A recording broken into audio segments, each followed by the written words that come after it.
What's up, everyone? Coach D speaks here.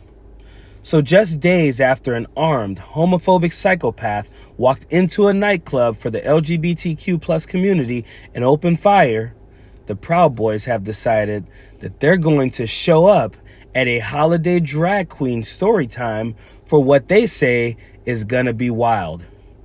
This story time is being hosted by the Red Oak Community School, a K-5 school that offers a learner-centered approach to education for families dedicated to cultivating joy in learning, fostering self-confidence and agency, and preparing students to be environmental stewards and champions of social justice. I absolutely love it. They want to teach kids to stand up to bigots and be advocates for marginalized communities, as we all should. But the Proud Boys, who have disrupted similar events in the past, think it's noble to show up and harass these people and their families.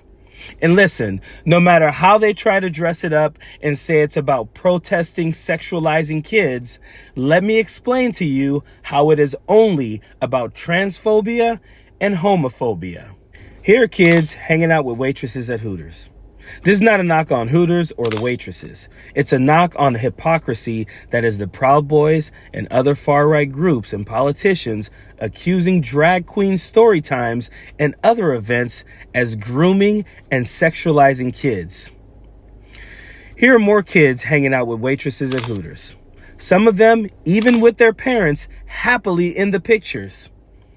Here are pictures of kids with professional cheerleaders.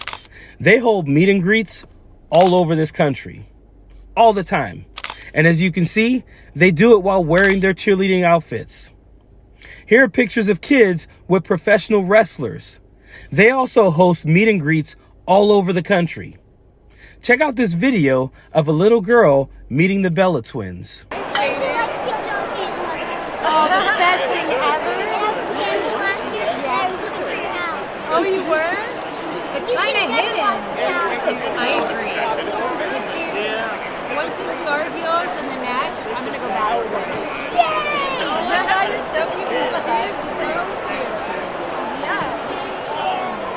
You're like a little freak people. You are. You're welcome. Thank you, you too.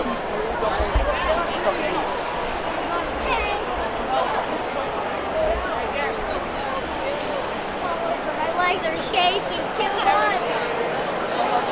Taking your picture. I can't. Thumbs up. Thumbs up. Yes. Oh my God. Yeah, you heard that right. She walked up and said, "How does it feel to be able to feel John Cena's muscles?" And she's probably about 10 or 11. And as she walks around that venue, you see a bunch of other kids there. I could show you multiple of these pictures, videos for days and days. But you know what we have yet to see? We have yet to see the Proud Boys announce that they'll be showing up at a Hooters or an NFL game or pro wrestling matches to protest grooming or sexualizing kids. Because they don't actually care about kids being groomed or sexualized.